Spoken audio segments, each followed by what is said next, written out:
तेलंगाना कानून साज असेंबली और काउंसिल के सेशंस का जुमेरात 14 दिसंबर से दोबारा आगाज होगा। 9 दिसंबर से असेंबली के पहले सेशंस का आगाज हुआ था, जहां 9 मुंतखबा अरकान असेंबली को हलफ दिलाया गया, जो जुमेरात को नया स्पीकर मुंतखब करेंगे।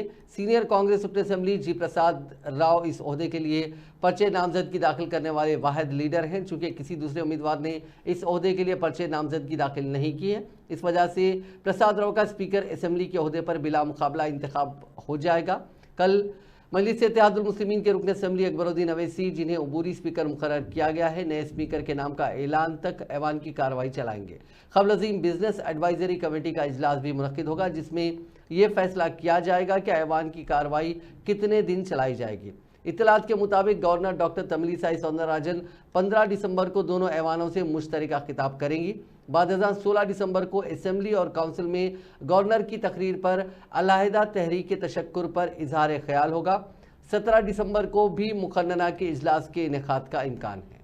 वहीं आज वज़ीर आला रेवंत रेड्डी ने काउंसिल के सदरनशीन गुत्ता सुखेंद्र रेड्डी के साथ मिलकर असेंबली के अहाते का तफसीली जायजा लिया। इस मौके पर असेंबली सेक्रेटरी के अलावा दीगर मौजूद थे।